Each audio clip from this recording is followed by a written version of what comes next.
Aduh anjing. Sakit kan Rio, males banget. Sini balas ah, guys.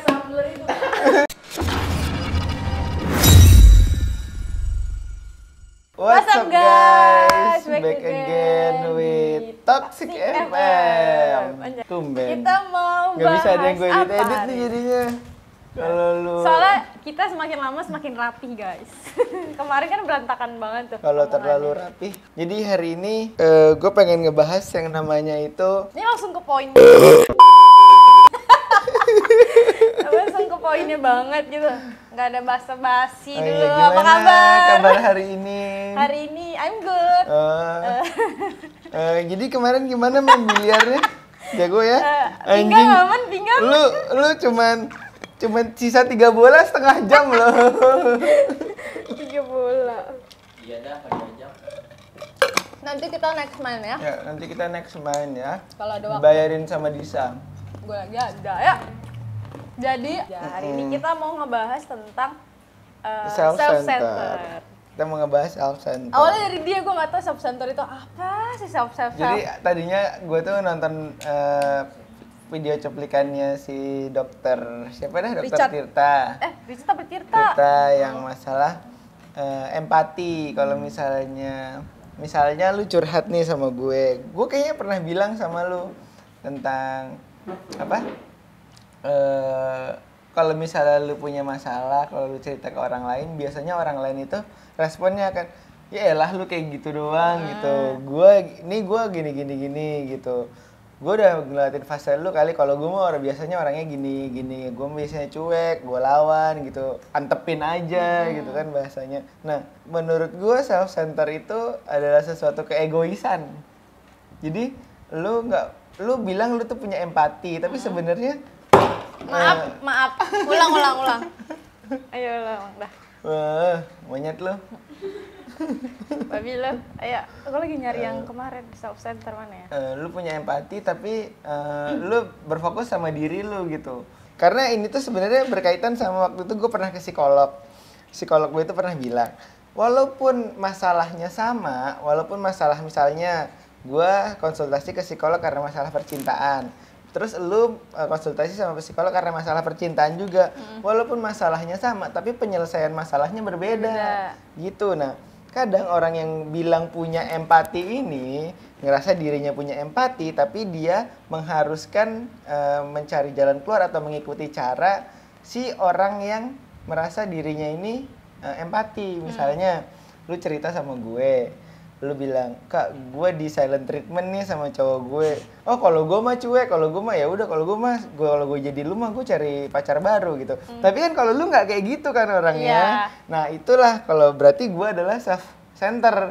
Sebenarnya self center itu udah terjadi di zaman orang tua kita sebenarnya. Orang tua lu, orang tua gue, orang tua mereka. Contoh self centernya gimana sih? Nih mama nih ya, zaman kamu, nih papa nih ya, zaman kamu udah begini gitu. Itu salah satu self center tuh. Membandingkan lebih Lebih membandingkan ke gak sih? iya, terus lebih kayak adu nasib ya kalau Iya, lu adu bilangnya. nasib juga. Kayak, Membandingkannya itu kayak seakan-akan kita harus ke sana loh gitu. iya, ya kita kan? harus seperti itu loh. Iya. Gitu. Amat. Itu kan ada dodol. Oh iya, dia ada. Tenang. Ini ada kok. Nah, apa namanya? Terus kalau gue pengennya tuh kalau misalnya ada orang cerita atau lu cerita sama orang,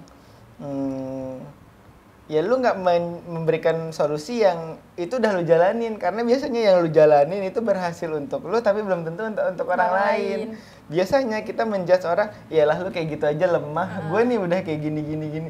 Ya kan mental lu sama mentalnya dia beda. Kayak gitu. Nah, gue kadang kesel nih ya sama orang-orang yang kayak gue udah cerita, gue udah cari kasih tahu masalahnya. Iya, masalah gue tuh kalau misalnya lagi kerja tuh kayak gini, kalau masalah gue tuh di perjalanan tuh kayak gini. Kalau saya mah kayak gitu mah nggak bakal gini. Kalau saya mah kalau di jalan kayak gitu nggak bakal gini. Saya mah mendingan kayak gini gitu Iya. kan. Ya, terus katanya lu mau dengerin, katanya lu mau punya empati, tapi tapi Iklan. bocor guys. Tapi lu malah kayak gitu jawabannya tuh. Kayak gitu. Berarti kayaknya itu hampir setiap hari deh ya kan adanya self-center. Tapi kalau orang yang self center dia nggak akan mengakui dirinya self center. Iya. Karena itu ya kayak gitulah orang dibilang, lu egois ya, dia nggak akan mengakui itu. self center itu karena biasanya kayak nggak sadar aja gitu. Terjadinya tuh karena kayak nggak sadar aja. Itu self center. Terus juga gue sempet cari-cari juga kan di sosmed. Sebenarnya self center itu salah satu penyakit sih.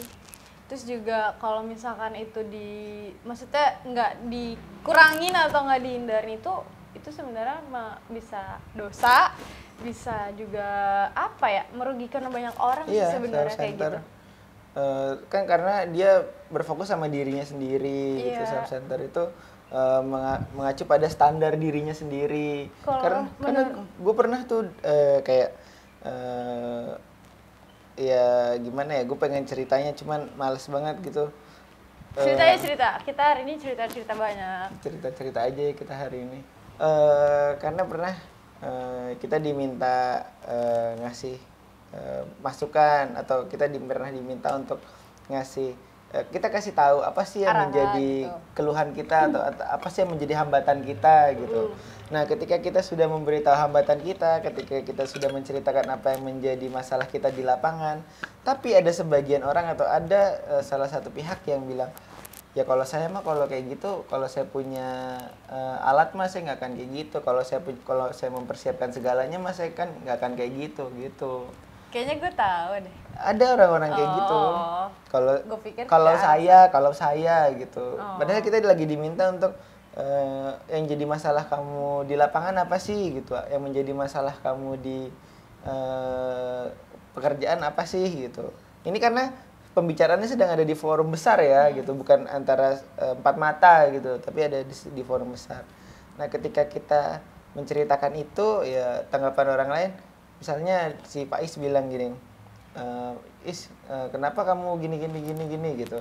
Iya Pak, saya soalnya di rumah nggak ada motor, nggak ada HP. Ya kalau saya mah minjem handphone gitu ya, kalau gue mau minjem handphone daripada si Pak Is nggak ada gitu. Nah kayak gitu tuh. Nah itu juga biasanya terjadi nantinya apa dah? Ketika dia mengalami itu atau temennya denger itu, misalnya Faiz lagi ngomong, terus Jija dengar kita lagi ngomong kayak gitu, itu bakal bikin Jija untuk males ngomong, karena Jija pasti bakal overthinking. Jija bakal ngomong, gue takut deh ntar kalau gue ngomong diginiin. Nah itu tuh biasanya berkaitan. Iya, benar-benar. Jija ngelihat suatu kejadian yang menurut dia tidak mengenakan, jadinya akhirnya Jija nggak mau ngomong tuh. Jadi orang malas lagi. Jadi udah malas. Setuju. Ya, jadi udah malas karena Pak Ais digituin, gue nggak usah ngomong deh gitu. Tadinya sebenarnya pengen ngomong gitu kan. Iya, padahal tadinya pengen pasti itu jawabannya sama kayak Pak Is gitu kan, kayak Pak Is digituin. Nah, biasanya itu tuh yang jadi masalah baru tuh. Gara-gara cuman kayak gitu, akhirnya nanti si orang lain jadi nggak mau ini. Malah ada loh kayak orang itu udah kena, misalkan tadi kan Pak Is udah jadi korbannya gitu misalkan. Nah nanti tuh Pak Is bakal iniin ke orang lain, ngerti nggak? Ini saya ini aja bisa jawab kayak gini ke gua, berarti gua juga bisa jawab ini kayak bisa gitu ke orang lain. Iya, kayak gitu. Kita cerita apa, tiba-tiba ntar ngebahasnya politik, agama, percintaan, terus nyambung tuh kemana-mana tuh, ntar jadinya ke konspirasi gitu. Nah biasanya kalau ada masalah percintaan tuh udah tuh, misalnya, lu mah kayak gitu doang lemah gitu. Udah tuh kalau udah kayak gitu gue mendingan gak usah cerita. Makanya gue akhir-akhir ini jadi orang yang semakin tertutup sama masalah. Gue tuh pengen ngobrol gitu, tapi kayaknya gue nggak bakal nemu orang yang tepat ya. Maksudnya di lingkungan gue ya, jadi mendingan gue nggak usah ngomong, mendingan gue diem aja. Karena lu udah pikir kayak, udah tau lah jawabannya. Iya gue udah tahu gitu. Karena ya kan gue pernah bilang di podcast sebelumnya, menilai karakter orang itu kalau gue gampang. Misalnya lu sama gue, lu ngomongin orang lain, pasti ketika lu lagi nggak sama gue, lu bisa ngomongin gue di depan orang lain gitu. Iya. Gitu. Nah sama, gue kalau ketemu orang lain di luar, gue lihat dulu nih karakternya dia apa. Biasanya kalau yang karakter nih ya, udah jadi karakter, udah jadi kebiasaan, udah jadi bawaannya dia akan mengulang itu terus menerus. Misalnya hari pertama si A ngomongin si B. Nanti hari kedua si A ini bakal ngomongin orang lain nih. Hari ketiga si D, si E, si F. Nah berarti gue tahu nih, gue bisa ambil kesimpulan, oh dia orangnya kayak gini gitu. Sekedar tahu aja lah. Sekedar tahu. Tadi gue mau nanya apa tuh ya sama lu? Apa? Kan perbedaannya sebenarnya kan ada, kalau yang gue denger maksudnya kayak gue inget-inget lagi gitu tentang orang-orang ngomong gitu ke yang pernah ke gue. Tapi self center tuh ada yang ke hal positif kah? Ada yang ke hal negatif atau enggak? Maksudnya ada dua ini enggak? Nah, kalau menurut lu? Kalau menurut gue, karena gue orangnya sudah tidak suka dibanding-bandingkan, gue tidak suka sesuatu hal yang dibandingkan, kecuali itu apple to apple ya, misalnya handphone Oppo dibandingkan Oppo yang seri yang sama dibandingkan dengan seri yang sama ya, misalnya F7 dengan F7 yang RAM-nya lebih besar gitu. Beda hal misalnya handphone gue dibandingin sama handphone lo, itu kan pertama udah beda generasi, beda zaman, beda fitur, beda merek, semuanya beda tuh. Tapi kan kadang ada orang yang membandingkan. Sama kayak lu kan nggak bisa, lu gue bandingin sama Jijah itu kan nggak bisa. Kan Jijah punya standarnya sendiri, lu punya standarnya sendiri. Karena gue orang yang nggak suka dibandingkan, jadi menurut gue self center itu sesuatu hal yang negatif buat gue. Karena secara tidak langsung dia membandingkan dirinya dia sama cerita gue gitu, sama yang lagi gue rasain, sama yang lagi gue keluhkan gitu. Tapi kalau dia bandinginnya yang satu nama cuman beda inian doang, itu menurut tuh masuk ke positif kah atau enggak? Gue masih tetap ngerasa self center itu buat gue ya negatif, karena gue belum pernah nemu ya, karena soalnya yang ada di benak gue setelah gue tahu penjelasan dari lu tuh kayak ada dua opsi gitu, jadi kayak yang gue tuh kadang pernah dengar omongan self center, ya mungkin itu self center cuman gue baru tahu sekarang kali ya.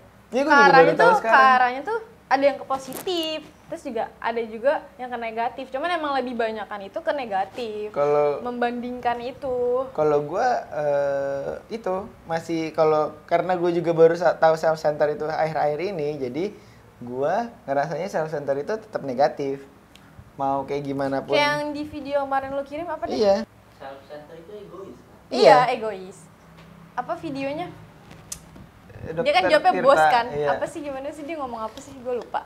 Lu ngiriminnya YouTube ya? Iya, coba linknya dah. Linknya? Link tautan. Ntar download dah videonya. Ini bikin konten relate, Dodol. Kalau orang self center ketemu self center itu bakal apa yang akan terjadi? Pepecahan. Biasanya dan kayaknya tidak nggak ada mungkin sih. pembicaraan. Tapi ada loh, kemungkinan pasti ada loh. Karena ego ketemu ego kan jadinya. Ya mungkin bisa aja kan dia ketemu, tapi dia ya saling muka dua. Setelah itu dia pasti iniin ke orang lain, ngedumelnya ke orang lain mungkin ya kalau menurut gua. Ngerti nggak? Kayak dia ketemu nih. Paniknya jelek banget. Aduh. Parnoan lu ya.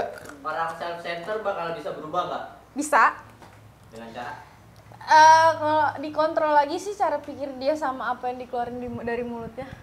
Sama egoisnya dikurangin.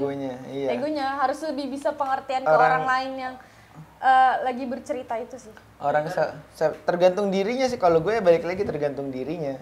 Tadi kan lu bilang hal apa aja yang dikeluarin dari mulutnya. Emang self center itu kan biasanya kalau identifikasinya melalui suara mulut atau dari sifat? Sifat sih. Sifat kan? Iya. Cara dia Iya. menyampaikan sesuatu. Tadi gue mau ngomong apa lupa anjing. Itu tadi yang Pak Is bilang apa self center ketemu self center. Nah, itu gimana tuh, Pak? Pak. Itu gimana, Kak? Iya, kalau gue pasti karena orang-orang self center itu gini loh. Kita itu sebenarnya tahu kalau diri kita itu nggak cocok temenan sama dia. Pasti nggak akan ketemu. Misalnya gue nggak cocok nih main sama lu, gue nggak akan mau cerita sama lu karena gue tahu pasti lu orangnya kayak gini. Walaupun bahasa ilmiahnya kita belum tahu ya, kita bisa mendeskripsikan kalau lu itu kayak gini. Misalnya kayak waktu itu cerita mereka.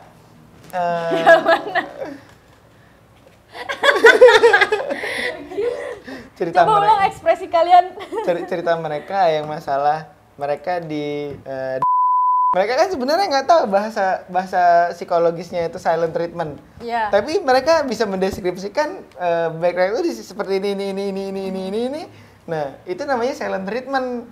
Nah, ketika kalau gue konsultasi sama psikolog, biasanya psikolog itu bakal ngasih tahu yang kamu sedang alami itu namanya ini gitu. Jadi kamu nanti dia akan ngejelasin tuh, ini tuh apa, A itu apa, B itu apa gitu. Jadi Nah, kita iniin duluan, baru kita ketemu namanya. iya, gitu. ketemu namanya terus dikasih tahu sama dia treatment biar kamu nggak begitu gimana, treatment biar kamu nggak ngomongin itu kayak gimana gitu. Kalau orang yang self center itu bisa berubah atau nggak bisa tergantung dari Sampai gini banget. kasar tolong disomasi. tergantung dari dirinya sendiri, dalam dirinya. Biasanya kalau udah ngerasain yang namanya self center harusnya sadar ya. Kalau gue nih udah mulai sadar nih, ternyata dulu itu gue self center. Sekarang juga. Dulu tuh kalau misalnya ada orang yang cerita sama gue gitu, ya lalu gitu doang, payah banget sih, ternyata itu tuh ngerusak mentalnya dia loh. Lu juga pernah ke gua berarti. Apa? Yang kalau waktu itu gue cerita ke Iya kalau lu mah harusnya dihancurin emang. Jadi aku bikin channel baru besok. Ntar Pais besok syutingnya di rumah lu tuh. Pais syuting di rumah. Iya. Jadi Pais kalau mau Ya udah kerja, Jija, ntar syutingnya di sini aja. balik. Gue mau kalian tahu Pick Me kan? Iya. Tahu Pick Me nggak? Iya, gue baru tahu Pick Me. Tahu kan? Iya. Menurut tuh sama nggak sih sama kayak self center? Soalnya gue dari kemarin kayak self center itu kan tuh menonjolkan ke Pick- diri Pick- dia sendiri Iya, ya. Pick Me itu kan baru bahasa sekarang ya. Gue itu Kayak tahu gitu Pick Me itu self-center dari anak DKV yang ngerasa salah satu guru di sekolah itu Pick Me. Pick Terus Me. gue tanya, Pick Me itu apa sih? Itu loh pengen ngerasa yang dia deskripsikan ya, ngerasa kayak dia tuh pengen asik sama murid-murid yang lain. Paling wah gitu loh. Iya. Berarti nyambung nggak sih ke self center? Enggak dong. Tapi mirip. Mirip, cuman bedanya apa ya? Nggak, tapi lebih ke self center sih kayaknya ya. Kalau self center itu ego yang didasarkan pada keinginan sementara. Karena ingin diperhatikan. Karena ingin dilihat hebat. Kayaknya gue sementara deh. Berarti Ini juga kadang gitu tapi. Pick Me itu kan bahasa keren sekarang. Iya. Itu kalau gue baru taunya Pick Me itu karena gue baru tahu belakangan ini aja sih Pick Me. Iya, gue juga kemarin bingung sih orang pick me tuh Iya, apa sih kirain gue sebenarnya? Pick Me itu Coba guys, jelasin dong yang di nonton kolom pick me itu komentar. apa guys? Gue pikir ya Pick Me itu pilih gue gitu, pilih saya, Pick Me. Pick itu pick up, Iya pick up ya. jemput aku. Bener. Berarti sebenarnya bahasa Pick Me itu bahasa itu driver ojol. Pick me bang gitu. Pick me bang. Pick me bang, apa nih? Bapak cari di Google ya, gitu. Siapa nih udah ngetik gue? Pick me bang gitu. Oke. Self center itu membahayakan diri sendiri nggak sih? Iya, lu bakal dijauhin sama temen lu. Iya, lebih dikucilkan, Iya. terus juga Lu nggak punya teman. nggak punya teman, sering diomongin sama orang, terus juga apa ya, lebih mengurung diri, ya nggak? Enggak, itu mah kalau itu mah ini. Ada kak di sini tulisannya mengurung diri. Iya, kalau itu lebih ke sosialisasinya sih. Kalau yang Kalau bersosialisasi, mengurung diri itu kan ini monyet biasanya. Lu makan apa sih? Minum apa sih? tambahin air putih dong. Monyet ya, anjing banget lu. Anaknya siapa sih lu? Nih gue mau nanya nih sama lu. Nih Lu mau jawab. enggak di luar dari ini ya, di luar dari self center ya, kita ngobrol enggak tuh. Goblor. Ngobrolnya ngalir aja ya guys. Menurut lu kejujuran itu bisa dibeli gak sih? Enggak lah. Bisa. Bisanya? Tuh gue barusan self center tuh. Iya. Bisa. Kok bisa? Lu pernah nggak? Nih gue kasih duit, tapi lu jangan bilang-bilang ya kalau lu gue kasih duit. Oh iya.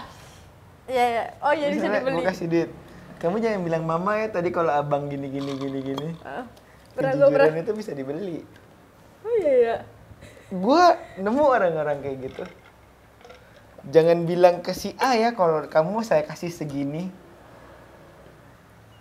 Jangan bilang si B ya kalau kamu saya kasih segini, diam-diam aja. Sering terjadi tuh di hukum.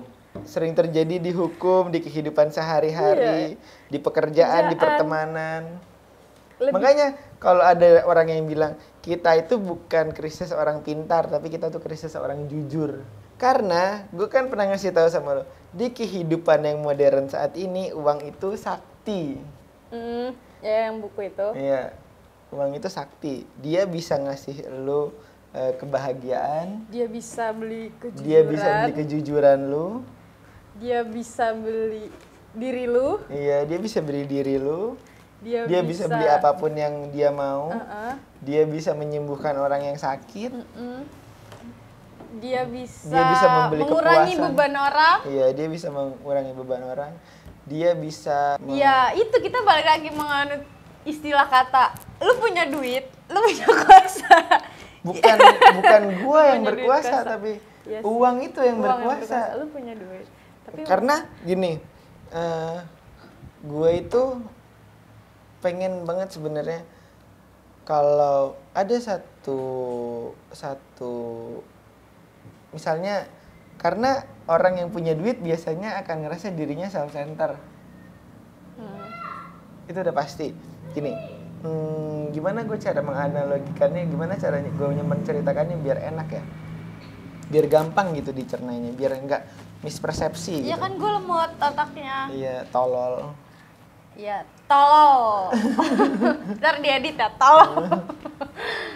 Gini deh, kita ngobrolnya ke dalam konteks pekerjaan deh. Kalau misalnya anak sekolah kan dia paling masalahnya dia masalah percintaan, masalah dia belum mengerjakan tugas, masalah dia nggak punya duit buat jajanin pacarnya. Kalau kita yang ada di dunia pekerjaan biasanya kita kan akan menemukan konteks yang sebelumnya tidak kita duga tiba-tiba terjadi gitu. Contoh, lo yang bekerjanya sebagai kasir di salah satu restoran ternama di daerah Jakarta Selatan. Anjay, lengkap. Gue bekerja di salah satu sekolah kejuruan yang ternama di daerah Jakarta Selatan. Kita kan seorang pekerja, pekerjaan kita sama-sama melayani manusia yang otaknya berbeda-beda, yang sifatnya berbeda-beda. Ketika lu dari rumah berangkat ke tempat pekerjaan, kita nggak tahu kan di jalan ada apa, gimana mood kita, terus di rumah sebelumnya kita ada kejadian apa. Ketika kita datang ke tempat kerja, kalau misalnya kita nggak punya masalah apa-apa, kita kan akan bekerja secara fine-fine aja dong. Ya, oke. Tapi kalau misalnya kita terjadi satu masalah sama kita, entah di rumah, entah di jalan, entah dimanapun itu, pas datang ke pekerjaan, pasti mood kita berubah dong. Banget. Secara kualitas bekerja kita berbeda, kinerja kita. Ya. Terus cara kita berinteraksi berbeda. Nah, biasanya di tempat kerja itu kan menerapkan standar-standar yang ada pada pekerjaan itu. Kita harus ramah, kita harus harus senyum.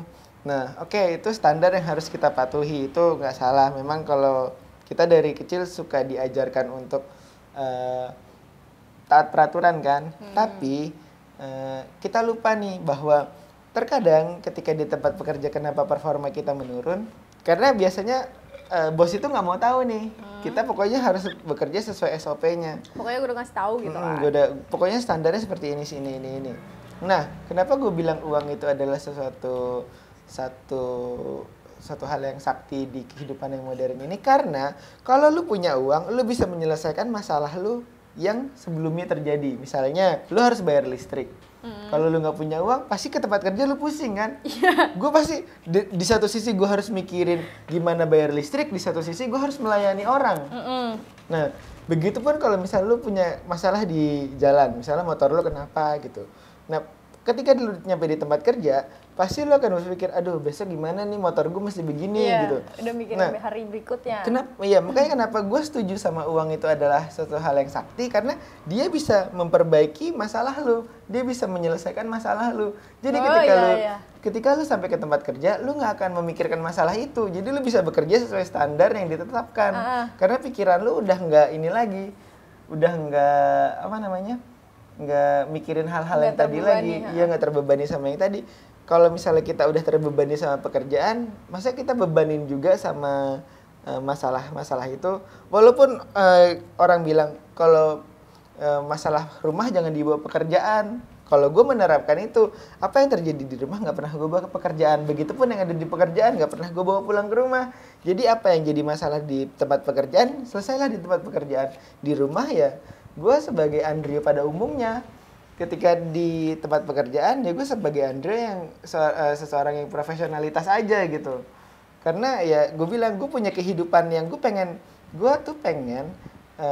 bisa jujur sama diri gue. Karena selama dari kecil kita nggak pernah diajarkan untuk jujur. Matiin dulu tuh Is. Tadi sampai mana kan tuh gue ngomong Tuh lupa kan. matiin tuh Is. Ya. Nah, makanya kalau gue tadi kan gue bilang gue nggak pernah mau membawa yang terjadi di pekerjaan ke rumah. Begitupun sebaliknya yang di rumah gue nggak mau bawa ke pekerjaan. Walaupun dalam konteksnya kadang masalah di rumah itu juga kadang suka kepikiran di tempat pekerjaan karena ya itu masalah uang. Seandainya gue punya uang gitu, kalau gue punya uang segini, gue bisa menyelesaikan masalah gitu, gue bisa bayar orang lain, gue bisa hire orang lain untuk menyelesaikan masalah gue gitu.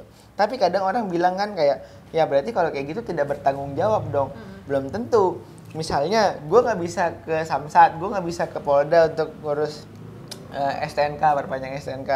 Ya mau nggak mau gue harus bayar biro jasa dong, dan biro jasa itu kan ada uang, ada biaya jasanya. Itu yang kenapa dibilang di kehidupan yang modern saat ini uang itu sakti.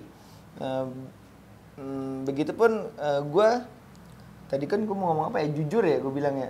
Terakhir itu kayaknya gue ada kata jujur deh gue bilang. Gue tuh sebenarnya sedang berusaha untuk jujur sama diri sendiri karena dari kecil kita itu nggak pernah diajarkan jujur. Ini gue sambit nih, kita lagi take off nih. Kita lagi syuting. Karena kita nggak pernah diajarkan jujur dari kecil.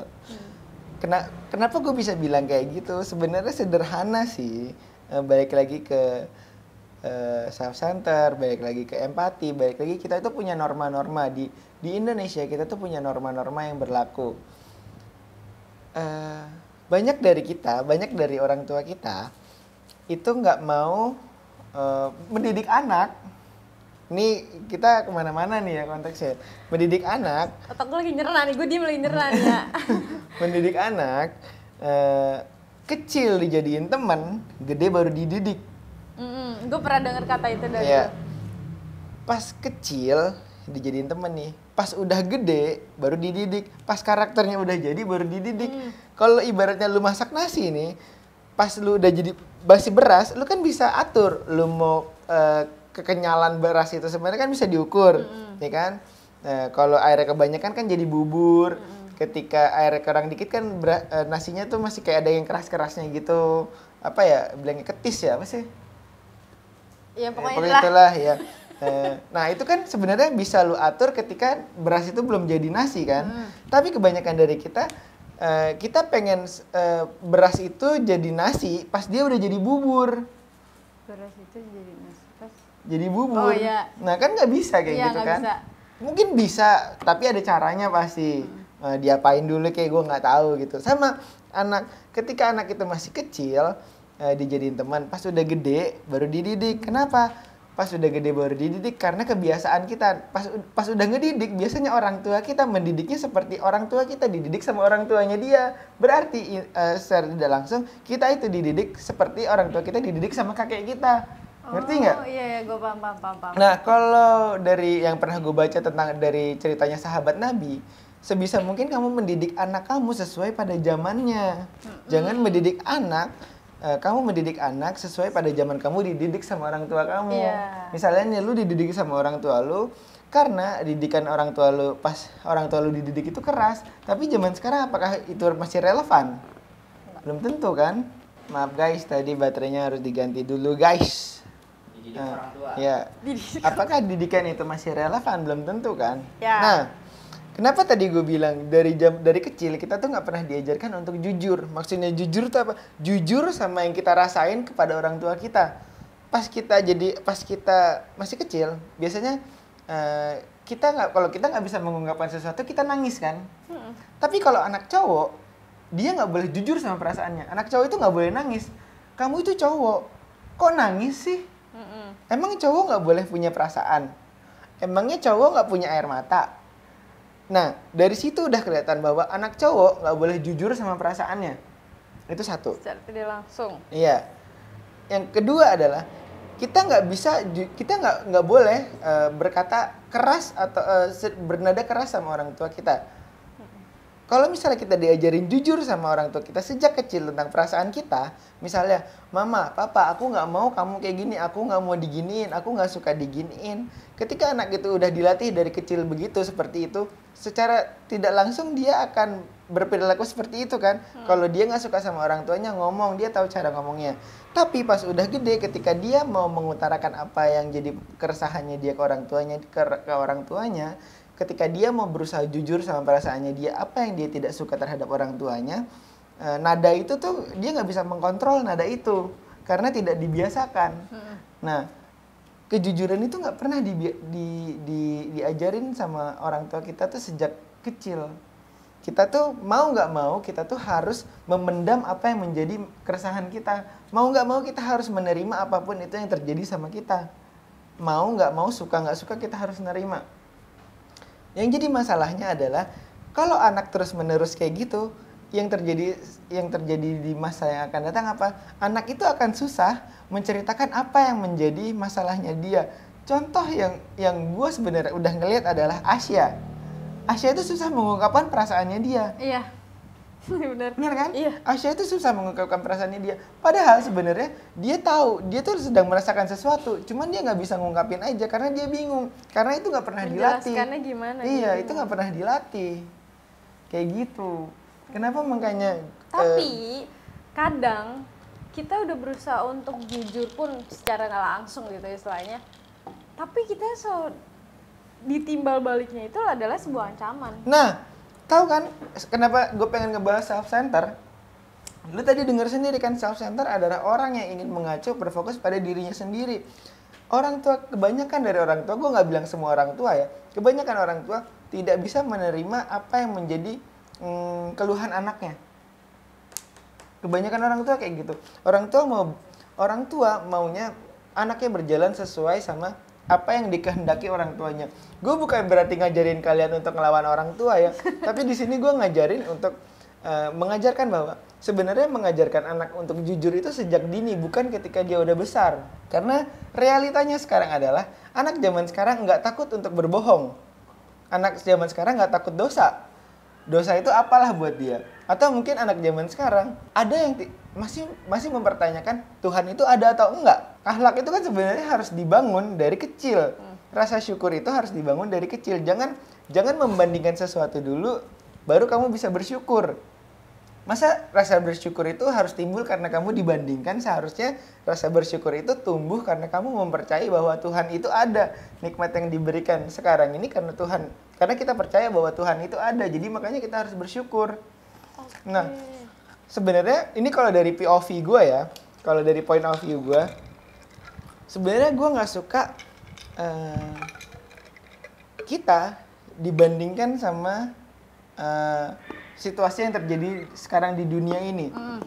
Karena biasanya kamu harusnya bersyukur kamu tidak seperti mereka. Kamu harusnya bersyukur kamu tidak terjadi seperti mereka, tidak ada di keadaan seperti mereka. Kalau gue lebih seneng, rasa syukur itu timbul karena kamu mempercayai bahwa ketuhanan yang Maha Esa. Pancasila yang pertama kan itu, ketuhanan yang Maha Esa. Bahwa kita percaya bahwa Tuhan itu ada. Nah ya, kalau gue lebih pengennya sih sebenarnya kayak gitu. Tapi kalau kita kan suka memperdebatkan apa yang menjadi kita tuh suka memperdebatkan apa yang menjadi landasan hidup kita. Kita suka memperdebatkan. Lu misalnya orang yang suka makan pedas, gue nggak suka makan pedas. Tapi kita memperdebatkan kan, ya elah apa sih makan pedas gitu. Lu Ya, makan pedas, iya, iya gitu. Kita kan biasanya suka memperdebatkan itu. Udah Indomie deh. Nah, abis itu kita biasanya memperdebatkan gak usah temenin orang yang makan bubur diaduk yuk, gak usah temenin orang makan bubur yang gak diaduk kan. Biasanya kita suka memperdebatkan landasan orang-orang yang berlandaskan teori kayak gitu. Nah, kita kan punya landasan, kita kan punya standar sendiri untuk hidup kita. Yang gue gitu. tangkap dari omongan lu, gue kayaknya gue ngerasain selama ini gue self center itu gue lebih kebanyakan dominannya itu ada di keluarga. Kalau gue ya, setelah lu menjelaskan nih, karena nyambung kan tadi kan cerita kita yang sama yang ngomong itu, gue baru sadar aja gitu, baru inget-inget aja gitu yang kemarin-kemarin. Kayaknya gue lebih dominan ke keluarga sih. Iya, karena lu menjalani berapa umur lu? 18 mau 19. 18 tahun hidup lu tuh kan ada di dalam keluarga. Nanti setelah 18 tahun lu akan umur lu nambah nih sampai kan kita bedanya berarti 9 tahun ya. Lu 7 kali. Lu kan mau 19, gue mau 28. Berapa tuh? 10 tahun. Enggak. Gue baru mau 28. 9 ya. 9. Nanti ketika lu nambah 9 tahun di dunia pekerjaan, nanti kan lu pasti nggak akan menetap di kerja di sini doang. Lu pasti akan meningkatkan tuh. Yang tadinya di sini lu akan meningkat, lu akan menemukan bahwa oh ternyata orang itu kayak gini ya. Oh ternyata orang itu kayak gini ya. Oh ternyata orang itu begini ya.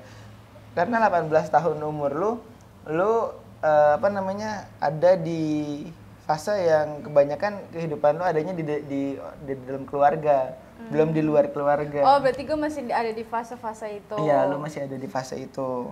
Nanti kalau misalnya mungkin di umur gue kepala 2 lah ya, iya, umur 20-an gue itu baru gue ngerasain gitu.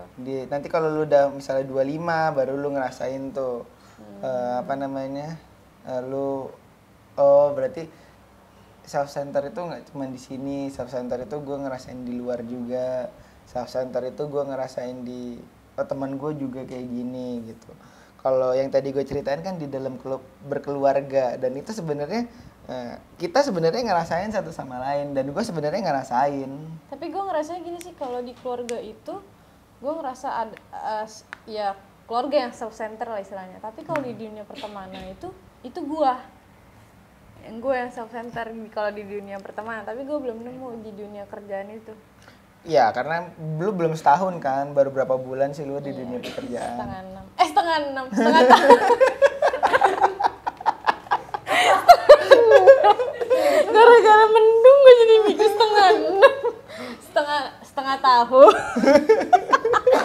Ada aja lu mah bisa lagi serius juga. Gusti ngajakin ayah mau nggak? Orang lagi syuting, pap dulu pap. Di sini aja. Video abis itu tadi. Tadi apa sampai setengah 6? Iya, lu setengah tahun, belum setengah tahun. Setengah tahun, iya belum setengah tahun lu ngalamin. Jalan 5 bulan, bulan ini 5 bulan, bulan depan 6 bulan, baru mau masuk. Biasanya setengah tahun. Nanti karena uang itu bisa bikin pertemanan jadi hancur. Uang itu bisa bikin lu yang tadinya perpecahan banget lah, perpecahan. Iya, uang itu bisa mandang. Uang itu bisa milih yang nggak harus dipilih. Uang itu ya itu baju partai. Itu serangan pajar. Lu kenapa sih? Gue juga nggak tahu kalau itu serangan pajar. Serangan Pais. Terus mau bahas apa lagi? Apa lagi ya? Mau nanya, kalau kita udah kameramen banyak nanya. Ya nggak bercanda. Ini baper banget tuh. Lagi PMS dia biasa. Anjing ke PMS. Apa? Kalau kita punya teman, kita udah masuk ke lingkaran pertemanan self center. Cara mengatasinya bagaimana? Cara mengatasinya. Kalau gue nih ya, anjay kalau gue. Tuh. Bejir. Self center nggak tuh?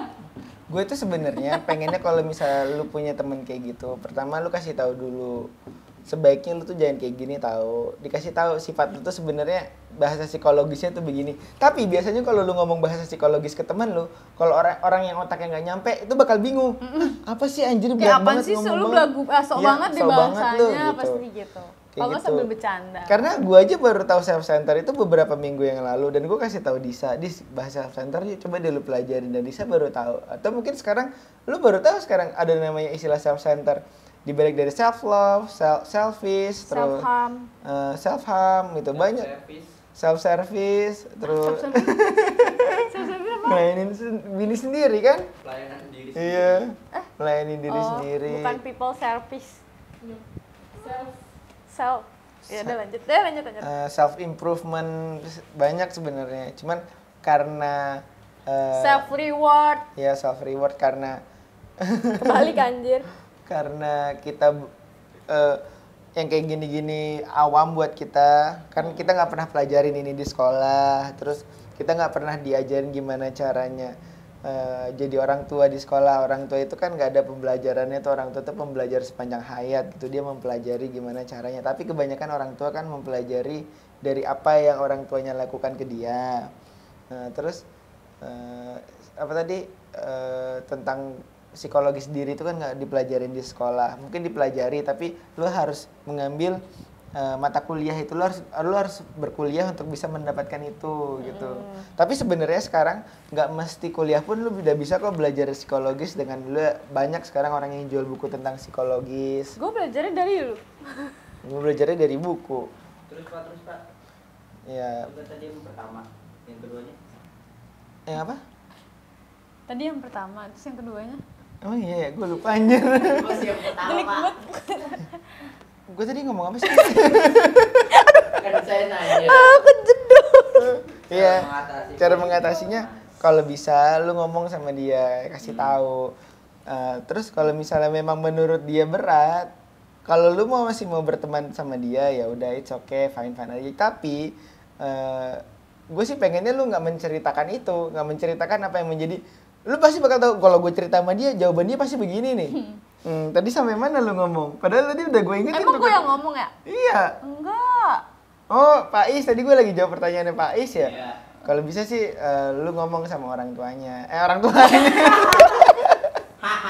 Lu mau ngapain? Lu mau ngapain ngomong sama orang tuh? Mau izin, mau ngajak main. Salah guys, salah. Tadi Salah. setengah 6. Sekarang kita Lo bersih banget. Capek. Udah nggak konsen guys. Cut. mau minum gak jadi anjing. Jadi harus sama tadi. Harus izin sama orang tuanya. Dia ngomong sama orangnya. Kalau misalnya dia tetap nggak mau berubah, pilihannya ada di lu tetap mau berteman sama dia yang lu tahu kekurangannya dia seperti itu, atau lu tetap berteman tapi lu membatasi untuk hal-hal yang masalahnya pribadi. Gitu. Nah, terus Gimana ya? Gua kehidupan percintaan lu ini. ke sebuah percintaan. Kalau ada yang self center ya gak tahu sih. Sebenarnya kita nggak nyadar sih sebenarnya kalau self center itu ya kan. Sebenarnya self center Nggak tanpa disadari kan. Iya, Jadi sebenarnya- kita mau nuduh juga tuh mau ngasih taunya juga tuh bingung gitu loh. karena kalau kita yang udah tahu, kita tahu oh nih orang self center gitu. Cuman kita juga butuh contoh-contoh yang konkret kalau kita bahwa orang itu self center gitu. Dia selalu membicarakan dirinya sendiri. Kalau gue gitu, kalau gue jadi lu, kalau Nah biasanya kalau gue jadi lu itu biasanya ada di dunia percintaan tuh. Ya kayak yang kayak gue kemarin bilang, kalau lu di silent treatment sampai seminggu, kalau gue jadi lu mah gue cari pacar cewek baru, Iya. iya. Terus dia bilang, ya kalau gue mah bukan lu Kak yang kalau gitu. itu buat editan biasa. Agak-agak emang. Terus kalau kita udah tahu kita ini self center, kan? Terus kita nggak pengen self center lagi, gimana tuh Bang? Iya belajar. Gua makanya pas gue tahu self center, ternyata dulu itu gue self center. Karena kalau ada orang yang cerita sama gue selalu bilang, ya elah lu gitu doang. Nih gue lihat gue gitu. Gue selalu menjadikan patokannya adalah Tutup hidung. Gue kentut. Tutup hidung bau dong kak. Tutup hidung. Jangan gitu. gue nggak nyium bau apa sih. Bagus banget. Gue yang kentut gue yang nyium ya. Pantesan dia dari tadi gini-gini ya. Dah ya maaf potong. Kalau gue menyesuaikan diri gue gitu, nggak apa namanya, harus belajar pelan-pelan. Pas kalau gue cerita sama orang, gue tahu gue itu gue begini nih, gue selalu menaruh standar bahwa lu harusnya kayak gua gitu, lu harusnya kayak gua gitu. Oh, gue nemu Kak. Lu harusnya kayak gua gitu. Gue nemu Kak, gue nemu kemarin Nans. Terus dia itu, cuman ini masalah percintaan sih ya. Dia self banget center, tapi kalau gue jadi malas. Jadi buat ngomong sama dia tuh sebenarnya malas Kak, cuman karena ya gue ada satu tempat sama dia, gue satu inian sama dia, mau nggak mau gue harus sama dia terus dong, harus komunikasi sama dia. Sebenarnya tuh gue nggak pengen komunikasi sama dia karena udah males waktu gue udah tahu paham karakter dia kayak gitu.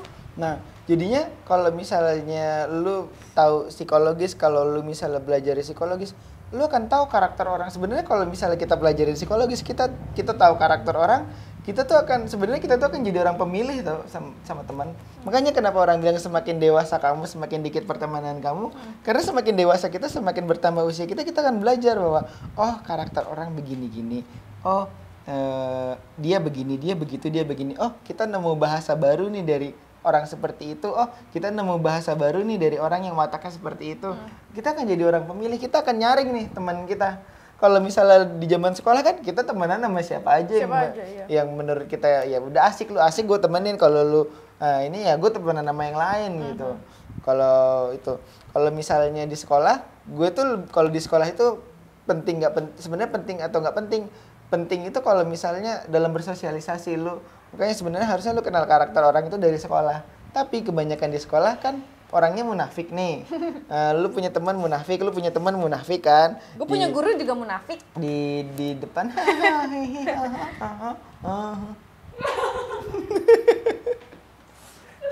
Kenapa sih, yo? Ternyata kalau di YouTube muka kita begitu ya? Iya. Lu enak gak sih, Kak? Gue enak deh ngeliat muka gue, Kak. Jadi sekarang di sini tuh ada TV, guys. Gue gitu, punya guys. TV, gue sekolah. Kita ini hasil dari enggak hasil dari itu. Jorok males banget. Itu olahraga bibir. Ada selampe enggak lap dulu. Self center sama tidak mempedulikan sekitar tuh sama nggak? Beda. Kalau itu cuek. Oh, itu cuek. Bedanya selain cuek? Kalau cuek kan kalau cuek itu tergantung. Cuek itu Dia benar-benar nggak peduli. Kalau self center kan dia egois, ingin menonjolkan bahwa sifat dirinya dia. Sifat dirinya dia. Jadi kayak gue harus dapat perhatian dari orang lain. Kalau cuek kan ya dia nggak peduli mau orang ngomong apa, mau kayak gimana, dia nggak peduli. Tapi di self center juga ada kan nggak peduli sama orang lain kan? Bukannya nggak peduli, dia peduli sama dirinya sendiri. Iya, bukan yang tapi di hadapan orang lain, dia akan merasa bahwa dirinya hebat di hadapan orang lain. Dia akan ngerasa hebat kalau dia bisa ngejelek-jelekin orang lain. Iya. Dia akan ngerasa hebat kalau dia akan misalnya ngerasa hebat kalau dia dapat informasi untuk gibah. dia akan ngerasa hebat kalau misalnya Cewek tuh. dia bisa menghebatkan dirinya dia. Oh, gue punya iPhone nih gitu. Bisa sombong punya HP baru, HP gue masih. Lihat guys, HP gue tuh plesteran guys. Salah. Tuh, ya kan tuh. Kamu ini plesteran? Iya, plesteran tuh. Tapi gue masih sayang. Fetishnya HP. Takut. Lu jadi kenapa ngeliatin ke situ mulu sih? Kenapa sih? Besok gue taruh bawah dah TV-nya. Self center itu gangguan pribadi apa bukan? Iya, gangguan Maksudnya mental. gangguan biasanya. pribadi gimana? Gangguan kepribadian. Kepribadian iya. Udah nggak ada penjelasan. Kalau gue mikirnya self center itu gangguan kepribadian karena dia kurang kasih sayang sih. Enggak kita sebenarnya kalau orang self center itu kita nggak bisa mukul rata bahwa semua orang self center karena ini karena itu enggak. Biasanya ada kejadian-kejadian tertentu yang bikin dia kayak gitu. Kejadian-kejadian tertentu atau masalah yang bikin dia kayak gitu.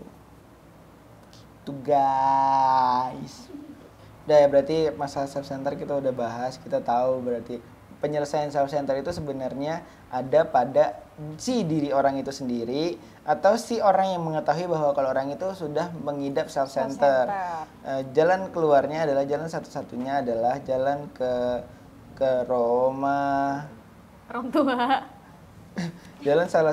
Jalan yang bisa ditempuh adalah kalau misalnya kita tahu salah satu teman kita atau rekan kita self center, ya kita kasih tahu, kita bilang sama dia, lu sebaiknya jangan kayak gini bro gitu. Kalau lu kayak gini, lu berarti begini bro. Coba deh kurangi. Iya, kalau gue tahu kayak gitu sebenarnya karena ya gue pernah ke psikolog aja sih gitu. Karena kalau psikolog itu dia nggak mungkin kayak gitu. Karena kalau psikolog aja udah self center ya udah gitu. Buat apa ada psikolog gitu? Psikolog itu kan untuk mencari solusi dari masalah kita gitu. Ini deket. Self center itu mempunyai sisi positif gak? Gue belum nemu sih. Kan tadi gue bahas. Tadi kan diomongin ada Udah. 2 opsi. Ada nggak yang positif, ada nggak yang negatif. Gue belum gitu. nemu sih kalau yang positif. Cuman Self kalau center itu bisa mengendalikan orang apa enggak? Bisa. mengendalikan gimana maksudnya? Iya, bisa lah. Bisa mengendalikan orang. Dia membanggakan dirinya padahal kerja aja udah belum? Belum. Terbukti aja udah belum? Belum kan? Visi-misi udah keluar aja apa belum? Visi misi udah keluar. Udah. Kita bisa baca PDF-nya ternyata. Nah, tapi dia bisa meyakinkan pengikutnya kan? Dengan tutur katanya dia, dengan caranya dia membanggakan kualitasnya dia. Dengan serangan fajar dia. Iya, itu kan bisa mengendalikan orang. Mama dulu nggak pernah kayak gini apalah gitu. Itu self center. Iya, mama dulu nggak pernah kayak gini di usia mama segini, mama nggak Iya, pernah. ngapain kayak begini? Nggak pernah tuh zaman mama kayak gini. Nah, ya, dibalik gitu. orang Self tua center. kita itu bener atau enggak, dia pernah kayak gitu, kita kan nggak tahu nih, ya kan? Dia ngomong kayak gitu tujuannya untuk apa? Tujuannya untuk membuat kita untuk tidak seperti itu atau apa? Apakah untuk membuat Niatnya sebenarnya baik. niatnya baik, tapi kadang yang disampaikan itu salah itu. Nah, sama yang tadi Cara gue penyampaian bilang. dan nadanya tuh salah. Ada. Aduh anjing. Sakit kan dia, males banget. Ya nangis. Sini balas ah. Udah guys. Tumblr itu. Mau diem nggak? Iya. Pokoknya hari ini terakhir gue syuting ya guys. Besok gue kena mental. Hari ini gue kena mental soalnya sama dia. Jadi jangan. Ini foto kenangan gue ini. Ya udah ya tuh. Ya udah ribet banget. Segitu dulu pembahasan kita hari ini tentang self center. Karena gue pengen nonton sama Gusti. Bohong guys. Pokoknya Dan jangan pacaran dulu sama lupa Gusti. Jangan lupa like, comment, subscribe santuy. Ih, kudet tahu matanya. Aku bilangin mama nih. Kedet anjir. Rasanya kedet. Ya pokoknya gitu aja guys. Mohon maaf kalau kita ada salah kata karena Kok langsung klarifikasi sih lu? Kemarin gua pas bikin konten kayak gitu sama Pak Is dibilang langsung klarifikasi, mohon maaf. lah kan mohon maaf kalau kita ada Goblok. salah kata. Mohon maaf juga mungkin kita selama ini kalau buat konten nggak terlalu tertuju ke kamera, kita terlalu asik untuk ngobrol berdua. Ngerasa nggak sih? Enggak, lu dari tadi ngeliatnya ke situ mulu. Ya udah, gue salah lagi. Karena aku mau nangis aja. Pokoknya segitu dulu. Bantuin kek. Lah lu kenapa sih? closing-nya Gede lagi. banget lu tinggal ngomong. Ya udah sih, kan gue udah selesai ngomong. Ya terus udah, ngomong. sampai jumpa di Sumatera Barat selanjutnya. Sampai jumpa di Toxic FM selanjutnya. Dadah.